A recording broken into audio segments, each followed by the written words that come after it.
Hi. അപ്പോൾ ഇന്ന് നമുക്ക് റിവിഷൻ ഡേ ആണ്. അതിൽ ഹോട്ട് ടോപ്പിക്സിന്റെ ക്വസ്റ്റ്യൻസും അതിന്റെ ആൻസേഴ്സും ആണ് നമ്മൾ ഇപ്പോൾ നോക്കാനായിട്ട് പോകുന്നത്. നോക്കിയാലോ? 30 മാർക്കിനായിരുന്നു എക്സാം. നോക്കാം നമുക്ക്. ഫസ്റ്റ് ക്വസ്റ്റ്യൻ ഇതായിരുന്നു: ഭാഷാടിസ്ഥാനത്തിൽ സംസ്ഥാന കോൺഗ്രസ് കമ്മിറ്റികൾ രൂപീകരിക്കാൻ തീരുമാനമെടുത്ത INC സമ്മേളനം ഏതാണ്? ഭാഷാടിസ്ഥാനത്തിൽ സംസ്ഥാന കോൺഗ്രസ് കമ്മിറ്റികൾ രൂപീകരിക്കാൻ തീരുമാനമെടുത്ത INC സമ്മേളനം 1920 നാഗ്പൂർ സമ്മേളനം ആയിരുന്നു. ഇനി അടുത്തത് പ്രസ്താവന വിലയിരുത്താനാണ് പറഞ്ഞിട്ടുള്ളത്. 1928 പയ്യന്നൂർ രാഷ്ട്രീയ സമ്മേളനത്തിന്റെ അധ്യക്ഷൻ ജവഹർലാൽ നെഹ്റു ആണ്. ശരിയാണ്. കേരള വർമ്മ 8 ഐക്യ കേരള തമ്പുരാൻ, 8 എന്ന് പറഞ്ഞാൽ എട്ടാമനെ കേട്ടോ. കേരള വർമ്മ 8 ഐക്യ കേരള തമ്പുരാൻ എന്നറിയപ്പെടുന്നു. ശരിയാണോ? അല്ല. അവിടെ നമ്മൾ പെട്ടെന്ന് ശരിയാണെന്ന് തോന്നിപ്പോവും. കാരണം 7 8 അപ്പോ അത് അവിടെ തെറ്റാണ് എന്നുള്ളതാണ്.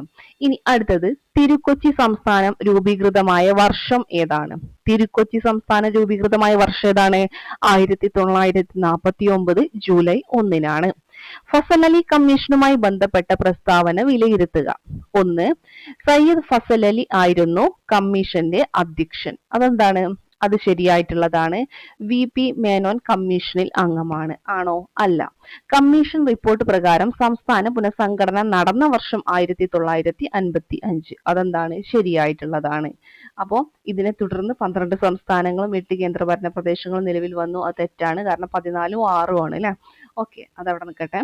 അടുത്ത ക്വസ്റ്റ്യൻ: നാട്ടുരാജ്യ പ്രജാ സമ്മേളനം നടന്ന ജില്ല ഏത്? നാട്ടുരാജ്യ പ്രജാ സമ്മേളനം എവിടെയായിരുന്നു? എറണാകുളമാണ്. അടുത്തത്, ആരാണ് വാർഷിക പദ്ധതി സമയത്ത് പ്ലാനിംഗ് കമ്മീഷന്റെ ഉപാധ്യക്ഷൻ പദവി വഹിക്കാത്തത്? പ്രണബ് മുഖർജി, മധു ദണ്ഡവാന്തെ, മാധവ് സിംഗ് സോളങ്കി. അല്ല അല്ലെ. പിന്നെന്താ? ആർ ഹെഗ്ഡെ. അവര് 3 പേരും എന്താണ്? വാർഷിക പദ്ധതി സമയത്ത് പ്ലാനിംഗ് കമ്മീഷന്റെ ഉപാധ്യക്ഷൻ പദവി വഹിച്ചവരായിരുന്നു. മാധവ് സിംഗ് സോളങ്കി. അവിടെ എന്താ തെറ്റ്? മാധവ് ഒരു മിനിറ്റ്. അപ്പോ എന്താ, വാർഷിക പദ്ധതി സമയത്ത് പ്ലാനിംഗ് കമ്മീഷന്റെ ഉപാധ്യക്ഷ പദവി വഹിക്കാത്തതാണ് ചോദിച്ചിട്ടുള്ളത്. വഹിച്ചത് ആരൊക്കെയായിരുന്നു എന്ന് പറഞ്ഞേ? ആർ ഹെഗ്ഡെ ഉണ്ടായിരുന്നു.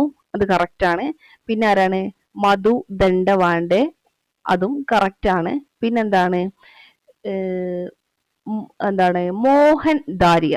ആരായിരുന്നു? മോഹൻ ദാരിയ ആയിരുന്നു കേട്ടോ. പിന്നെ പ്രണബ് മുഖർജി. അതാണ് അവിടെ ശരിയായിട്ടുള്ളത്. അപ്പൊ മാധവ് സിംഗ് സോളങ്കി അല്ല. ഓക്കെ ആണല്ലോ.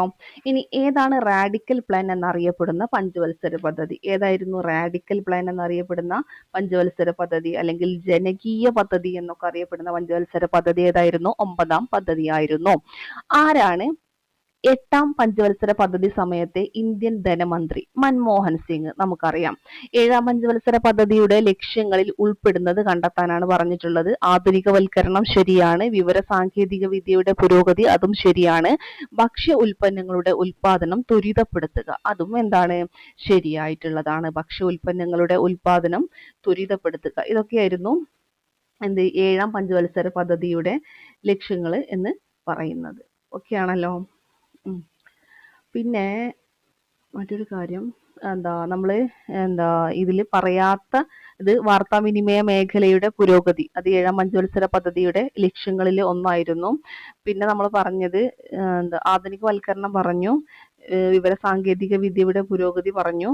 പിന്നെ ദാരിദ്ര്യല്ല, ഭക്ഷ്യ ഉൽപ്പന്നങ്ങളുടെ ഉൽപാദനം ത്വരിതപ്പെടുത്തുക, അതും പറഞ്ഞിട്ടുള്ളതാണ്. അത്രയും കാര്യങ്ങളാണ് അപ്പൊ അതിലുള്ളത് കേട്ടോ.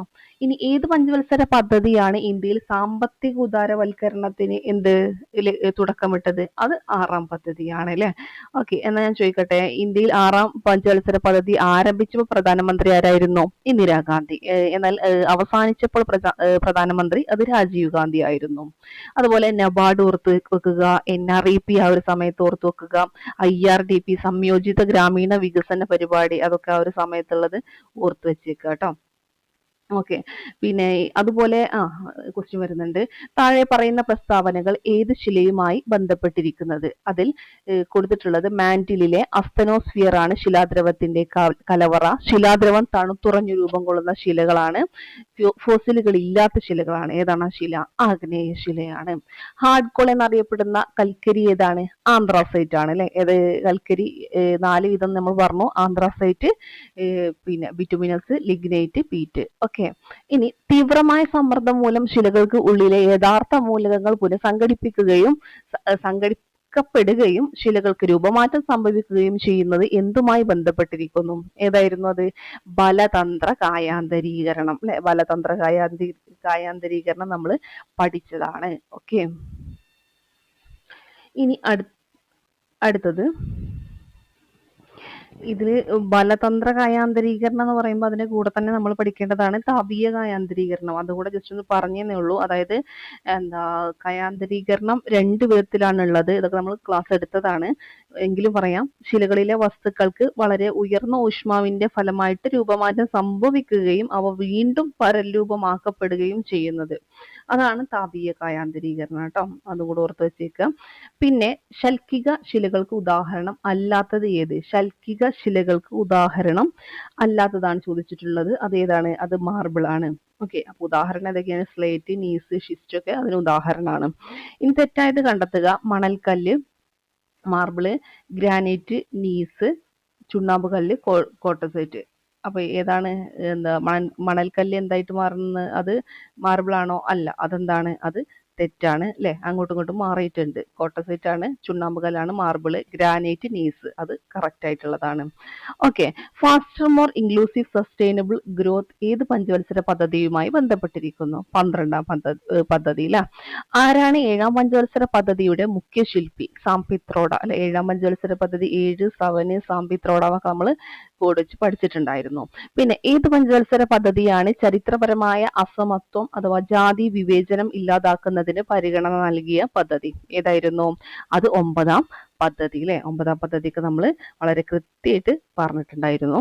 പിന്നെ താഴെ പറയുന്ന പ്രസ്താവന ഏത് പഞ്ചവത്സര പദ്ധതിയുമായി ബന്ധപ്പെട്ടിരിക്കുന്നു? പദ്ധതി കാലഘട്ടം 92, 97. 8ാം പഞ്ചവത്സര പദ്ധതിയാണ്, നമുക്ക് കിട്ടും. അടിസ്ഥാന ലക്ഷ്യം എന്താണ്? മാനവിക വികസനം. ഓക്കെ ആണല്ലോ. ഇനി അടുത്തത് ചെറുതരികളാൽ നിർമ്മിതമായ കറുത്ത ശില അറിയപ്പെടുന്നത് ഏതാണ്? ബസാൾട്ട് അല്ലെ. ബസാൾട്ടിനെ കുറിച്ചൊക്കെ നമ്മൾ പഠിച്ചിട്ടുണ്ട്.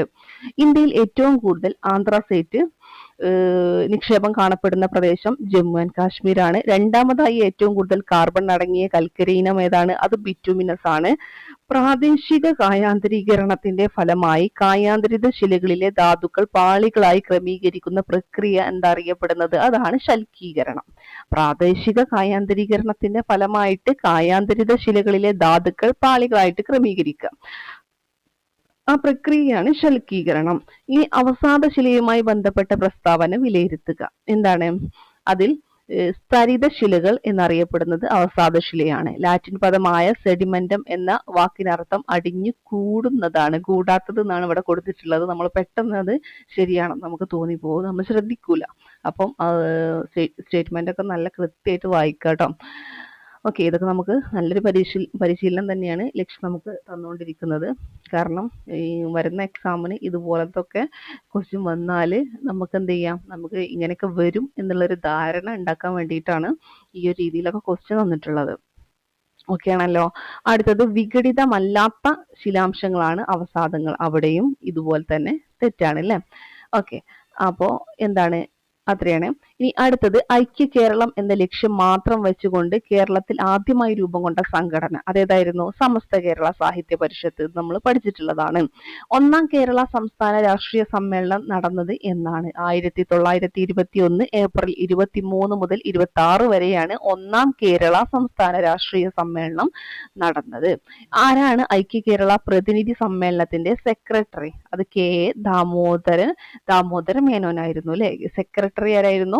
K A Damodara Menon. Okay ആണല്ലോ. ഇനി അടുത്തത് ആരുടെ അധ്യക്ഷതയിൽ ചേർന്ന രാഷ്ട്രീയ സമ്മേളനത്തിലാണ് തിരുവിതാംകൂറും കൊച്ചിയും മലബാറും ഉൾപ്പെടുത്തി ഒരു സബ് ഫെഡറേഷൻ രൂപവൽക്കരിക്കണമെന്ന പ്രമേയം അംഗീകരിച്ചത്? ആരുടെ അധ്യക്ഷതയിൽ ചേർന്ന രാഷ്ട്രീയ സമ്മേളനത്തിലാണ് തിരുവിതാംകൂറും കൊച്ചിയും മലബാറും ഉൾപ്പെടുത്തി ഒരു സബ് ഫെഡറേഷൻ രൂപവൽക്കരിക്കണമെന്ന പ്രമേയം അംഗീകരിച്ചത്? ഡോക്ടർ പട്ടാഭി സീതാരാമയ്യ. ഇനി ആരാണ് തിരുക്കൊച്ചി സംയോജനം ഉദ്ഘാടനം ചെയ്തത്? അത് VP മേനോനാണ്. ഓക്കെ, ഇത്രയും ക്വസ്റ്റ്യൻസ് ആയിരുന്നു നമുക്ക് റിവിഷൻ എക്സാമിനായിട്ട് തന്നിട്ടുണ്ടായിരുന്നത്.